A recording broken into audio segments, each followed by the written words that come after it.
आपण आपल्या स्वतःशी आणि आपल्या तत्वाशी प्रामाणिक असलं पाहिजे, बाकी जैसे ज्याचे त्याचे कर्म. नमस्कार मंडळी, मी छाया आपलं सर्वांचं आपल्या आणखीन एका नवीन व्हिडिओमध्ये अगदी मनापासून स्वागत करते. तर हा व्हिडिओ आहे 2 दिवसापूर्वीचा, अपलोड करायला जरा उशीरच झालाय. आता सकाळचं घरातलं बाहेरचं सगळं झाडून झुडून नाश्ते पाणी स्वयंपाक सगळं झालं होतं, थोडी निवांत झाले होते. आता म्हणलं निवांत देवपूजा करून घेते. तर देवपूजेला बसण्याआधी म्हणलं हे नागवेलीचे पानं काढून घेते कलशासाठी. आपला नागवेलीचा वेल ना उन्हाळ्यात खूप खराब झाला होता. 15-20 दिवसापूर्वी फौजी साहेबांनी आणि राजूनी तो वेल पूर्ण कट केला होता. आता तो इतका छान फुटलाय ना, मस्त पानं झालीत बरं का त्याला. तर ते पानं काढून घेतले कलशासाठी. देवपूजा झाली, बाहेर आले ना तर बाहेरच्या पायरीवर मुंग्यांचा सगळा असा घोळका होता. म्हणलं असं काय दिसतंय.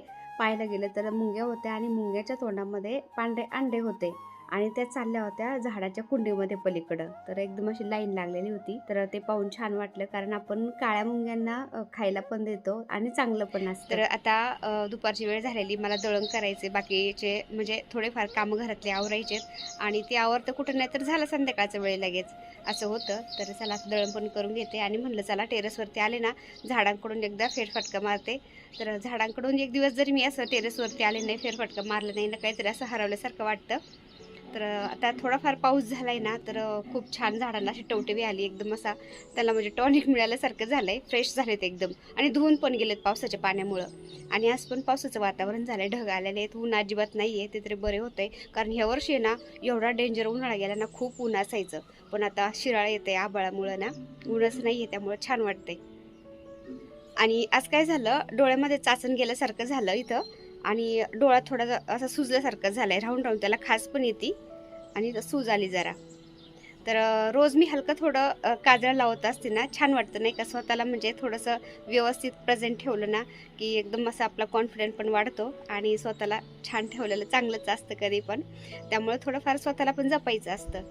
तर काजळ लावत असते थोडंसं रोज मी. तर ते डोळ्यासारखा खाजतोय, चोळावा लागतोय ना, त्यामुळे मी आज ते काजळ पण नाही लावलं, त्यामुळे थोडंसं वेगळं दिसत असेल.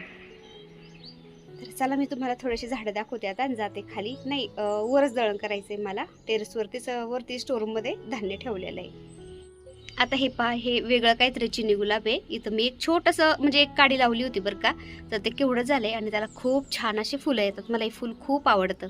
आणि आपले हे पहा, कॉइन प्लांट तर खूप भारी झालेत. 1-2 पावसाचं हलकं पाणी भेटलंय त्यांना बरं का, तरी पण ते एकदम छान झालेत. आणि बोरच्या पाण्यामुळे त्याच्यावरती डाग पडल्यासारखे झाले होते, पण पावसाच्या पाण्यामुळे ते बोरचे पाण्याचे डाग पण धुवून गेलेत आणि एकदम असं फ्रेश झालेत पानं त्याचे. पहा, एक सुद्धा डाग नाही त्याच्यावरती. आणि ह्या माठामध्ये पण आम्ही कॉइन प्लांट लावलेले आहेत. हे पहा, हे पण छान झालेत.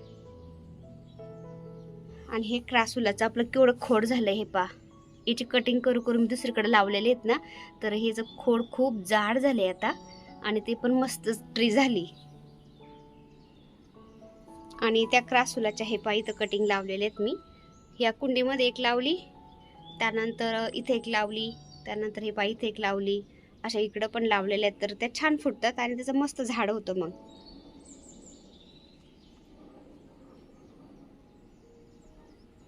आणि हे झाड आहे ना, फौजी साहेबांच्या मित्राच्या इथून मी थोडंसं म्हणजे 1-2 फांद्या आणल्या होत्या ना, छोट्याल्या. तर ते लावलं होतं ना मी, तुम्ही बघू शकता. म्हणजे सगळीकडे तेच झाले. तर मी काय करते, त्याच्या छोट्या छोट्या कटिंग आहेत ना, सगळीकडे लावून देत असते. तर हे पहा, इथं कटिंग लावली होती, इथं पण आली त्याची आणि इथं पण आली. तिथं गच्च भरलंय. त्यानंतर हे पहा, याच्यामध्ये पण आलंय आणि इकडं पण आलंय. आणि हे पहा, हँगिंग बकेटमध्ये इथं पण लावलं होतं मी. तर खूप छान झालेत झाडं. आणि त्यात पाऊस झालाय ना, पावसामुळं तर मस्त टवटवी आली. हे पहा, लिली उन्हाळ्यामध्ये तर पूर्ण खराब झाली बरं का. आम्ही फिरायला गेलो त्यावेळेस पूर्ण पानं जळाल्यासारखे झाले होते, पण आता आहे ना ती पुन्हा छान झाली. आणि आपले छोटाले स्नेक प्लांट, मोठाले पण असते तर खालीत आपले मोठाले, पण इथं एकदम असे छोटाले आहेत ना, वेगळ्या प्रकारचे जरा, ते पण छान झालेत. हे पहा, याच्यामध्ये 2 प्रकारचे स्नेक प्लांट आहेत. हे वेगळे जरा आणि हे पण वेगळे जरा. हे पहा, 2 प्रकारचे मी लावलेले त्याच्यामध्ये. मनी प्लांट हा वेगळा मी आणला होता नर्सरीमधून, त्याचं एवढंच राहिले, बाकी जळून गेलाय तो, पण हे छान होईल आता. आणि जेड प्लांटच्या मी कटिंग लावल्या होत्या ना, तर हे पहा, जेड प्लांट पण मस्त झाले आता.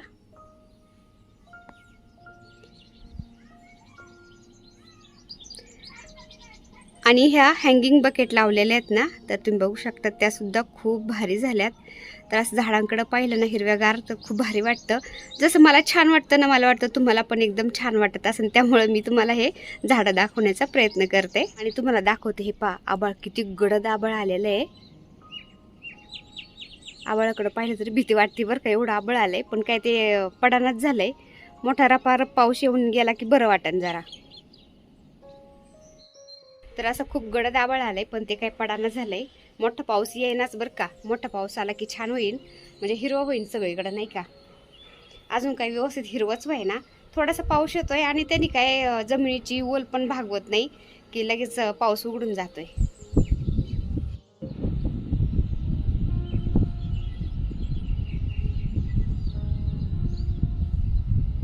हे पहा, अजून हिरवं सुद्धा झालं नाहीये, अजून भुरकच दिसतंय सगळं. पहा, पाऊस यायला कुठं लागला नाही तर लगेच आता रेन लिलीला फुलं पण यायला लागलेत. हे पहा, ही पांढरी रेन लिली आहे. खूप कळ्या आल्यात बरं का याला, तुम्हाला दाखवते मी आता. हे पहा, हे सगळ्या अशा कळ्याच आहेत. हे पहा, कळी खूप कळ्या आल्यात याला. ही रेन लिली आहे, म्हणजे पावसाळ्यातच ती फुलती बरं का. आणि हे पहा, हे सिंगोनिया प्लांट किती असं दाट होतंय. 2-3 ठिकाणी लावलेलं आहे मी ना, खूप भारी झालंय हे. आणि हे पहा, माझा दादा मस्त झोका खेळत बसलाय. है ना दादा, बसते ना. तर हे सिंगोनिया प्लांट थोडंसं वेगळ्या प्रकारचं आहे जरा. हे पण खूप दाट होतं. याच्या कटिंग पण आपण दुसरीकडे लावू शकतो.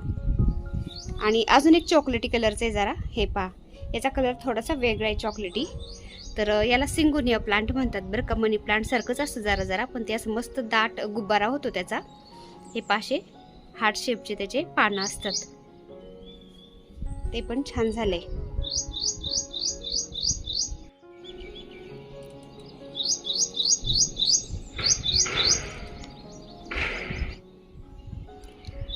तर असे पाखरं पण खूप आपल्या गार्डनमध्ये असतात हमेशा. इथं कुठेतरी घरटं बनवलं असेल त्यांनी, त्यामुळे आम्ही टेरेसवरती आलो ते हमकस असं जवळ येतं आणि ओरडतं. सुकल्यावर झालतं ना. हे बघ अलीकडे किती सुकलं होतं. तर पावसाच्या भरोशावर बसलं ना, झाडं सुकून जातात. दादाने थोडंसं पाणी घातलं झाडांना आता. आणि पावसाचं वातावरण व्हायला लागलं ना आता, तर हे पा गुलाबाची झाडं पण फुटायला लागलेत, मस्त फुलं पण यायला लागले बरं का. उन्हाळ्यामध्ये खूपच हाल झाली त्यांची. किती पाणी घातलं तरी त्याचे पानं जळून जायचे. टेरेसवरती मस्त थोडासा टाइमपास झाला, झाडांकडून पण फेरफटका झाला आणि आता चालले खाली.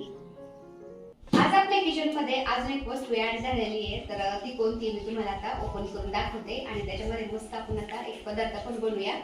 तर चला अनबॉक्सिंग करू आपण याची आता.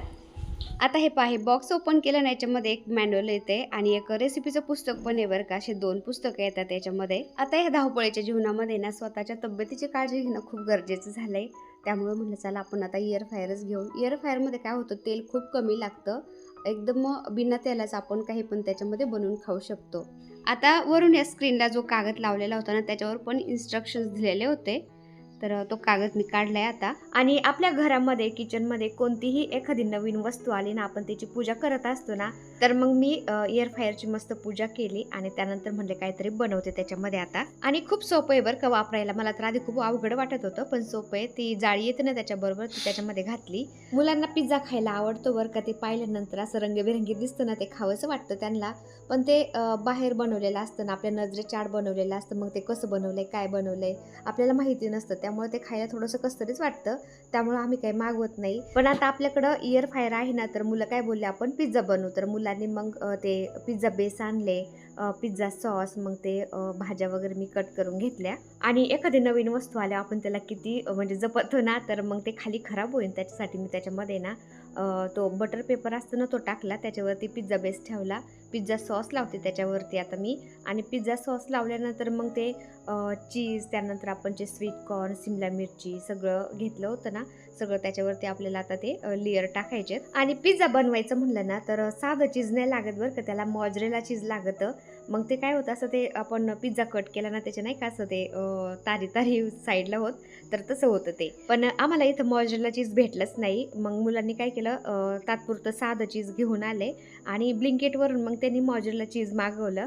आणि आतापर्यंत मला ब्लँकेट माहीत होतं, पण ब्लिंकिट काही माहीत नव्हतं. पण ते मुलांनी काय केलं, ते ब्लिंकिटवरून मॉजरेला चीज मागवलं आणि ते म्हणजे 15-20 मिनिटातच मॉजरेला चीज आपल्या घरी आलं बरं का. ते लोकं घेऊन येतात. तर आजकाल काय सुविधा झाल्यात ना, काही सांगताच येत नाही काय होईल पुढच्या काळामध्ये बरं का. तर पिझ्झा मी एअर फ्रायरमध्ये ठेवला, 200 टेम्परेचरवर 5 मिनिटासाठी लावला. आणि 5 मिनिटानंतर ते ऑटोमॅटिक एअर फ्रायर बंद होतं बरं का. 5 मिनिटानंतर एअर फ्रायर बंद झाल्यानंतर मी ते पिझ्झा काढून घेतला ना, तुम्ही बघू शकता मस्त तो भाजला गेला होता. तर त्या एअर फ्रायरमध्ये ना आपण ते बटर पेपर घातला तरी पण चालतो, नाही घातलं तरी पण चालतं बरं का. ते आपल्याला घासून धुवून पुसून घेता येतं. तर मी आता माझ्याकडं काय ते पिझ्झा कटर वगैरे नाही आहे, चाकूनेच मी कट केला तो पिझ्झा. आणि माझा आवाज थोडासा वेगळा येत असेल बरं का, वातावरण थोडंसं चेंज झालं आहे ना, कधी-मधी पाऊस होतोय, थंड वातावरण म्हणजे होतंय ना आता, तर ते लगेच मला सर्दी झाल्यासारखी झाली. आणि ब्लिंकिटवरून मुलांनी मॉजरेला चीज मागवलं होतं ना, ते पण आलं होतं. मग म्हटलं चला त्या चीजचं पण मी पिझ्झा बनवून पाहते. तर एअर फ्रायरमध्ये मी आता भाजायला लावलं होतं ना पिझ्झा, तुम्ही बघू शकता ते चीज वेगळं टाकल्यामुळं त्याला कलर पण थोडासा वेगळा आलाय, छानपैकी तो भाजला गेलाय. आपल्याला भाजलेला कसं लागतो त्यानुसार आपण टेम्परेचर वाढवायचं असतं. आधी मी 5 मिनिटं लावला होता, नंतर 7 मिनिटं लावला. आणि नंतरच्या पिझ्झाला मी एअर फ्रायरमध्ये बटर पेपर टाकलंच नाही, तसंच ठेवलं होतं पिझ्झा. तर मस्त कडक झाला होता बरं का पिझ्झा. आणि मॉजरेला चीज टाकल्यानंतर तुम्ही बघू शकता ते असं चिकट होतं जरा, आणि म्हणजे ते चीज आहे ना पूर्ण असं पिघळलं जातं. आणि साधं चीज जर टाकलं ना आपण तर ते पगळत नाही, तसंच ते भाजलं जातं. पिझ्झा सॉस टाकलं होतं ना, त्यामुळे चव पण छान लागत होती. आणि आम्ही पनीर, स्वीट कॉर्न, सिमला मिरची हे असं बरंचसं त्याच्यावरती टाकलं होतं. आणि मला स्वीट कॉर्न खूप आवडतात ना, तर मुलांनी स्वीट कॉर्न आणले होते. मग ते एअर फ्रायरमध्ये मी ठेवले ना, तर एवढे भारी भाजले होते ना, काय उकडून काढलेत बरं का आपण. ते असं उकडल्यासारखे वाटत होते. जास्त आपले थोडेसे म्हणजे असं भाजलेले अजून लागत असले ना, तर आपण थोडंसं म्हणजे टायमिंग जास्त वाढवायचा, टेम्परेचर थोडंसं वाढवायचं, असं करायचं. तर छानपैकी ते भाजले जातात. तर मग आम्ही स्वयंपाकच नाही बनवला, पिझ्झा, स्वीट कॉर्न असं म्हणजे सटर बटरच खाल्लं बरं का त्या दिवशी. पण आज बिन तेलाचं काहीतरी खाल्लंय ना, याचा आनंद होता, कारण आजकाल तेल पण चांगलं येत नाही. तर चला मग आजचा छोटासा व्हिडिओ मी ते सेंड करते. आता व्हिडिओ आवडला असेल तर एक लाईक नक्की करत जा. चॅनलवर नवीन असेल तर प्लीज आपल्या चॅनलला सबस्क्राईब पण करा. चला तर भेटूया पुन्हा अशाच एका छानशा व्हिडिओबरोबर. तोपर्यंत बाय. व्हिडिओ पूर्ण पाहिला त्यासाठी मनापासून आभारी सर्वांची. सर्वांना श्री स्वामी समर्थ.